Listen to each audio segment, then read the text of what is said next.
The CIA officer in charge of interrogations after 9/11 is speaking for the very first time. In a 60 Minutes interview, Jose Rodriguez of Puerto Rico tells Lesley Stahl about waterboarding the man who planned 9/11. Khalid Sheik Mohammed was strapped to a board, tilted head down, a cloth placed over his face, and water poured over his mouth to give the sensation of drowning. But Rodriguez tells Stahl that Mohammed was tough. They had to pour the water more than 180 times.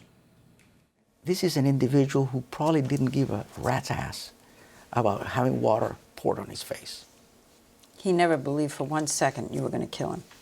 No. And let me just tell you, Khalid Sheik Mohammed would use his fingers to count the number of seconds because he knew that in all likelihood we would stop at 10. So this doesn't sound like a person who is afraid of dying.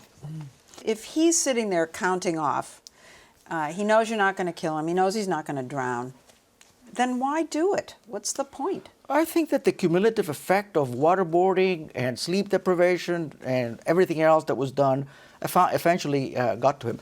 So what happens? Does he break down? Does he weep? Does he fall apart? No, he gets a good night's sleep.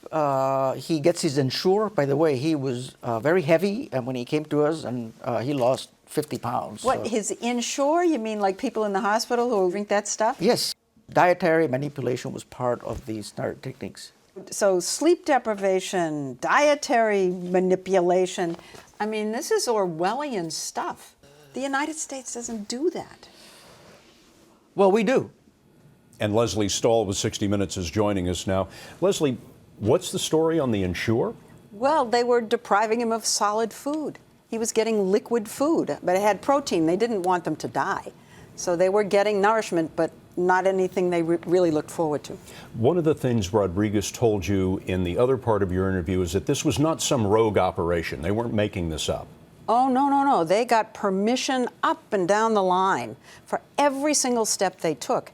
And they would go back each time they did it to get permission all over again. They did not want to be left, he says, holding the bag. There was going to be no deniability. And this would actually go right up into the White House. Permission from CIA headquarters and even beyond. Yeah, oh, absolutely. One of the controversies from that time is that the CIA made a lot of videotapes of these waterboardings, but they were destroyed. What did he say about that? Well, he was afraid that if they became public, that Al-Qaeda would see the faces of the interrogators and that they would then go to find them and their families. He was also afraid that these pictures would look so horrendous that his service at the CIA, the clandestine service, wouldn't survive because the uproar would be so enormous. Was it Rodriguez who ordered the destruction of the tapes? He ordered it himself. He had asked permission and he just didn't get it. He felt he had the authority, which he did. And so he just ordered these things be shredded, and they were shredded in an industrial strength shredder. Thank you, Lesley.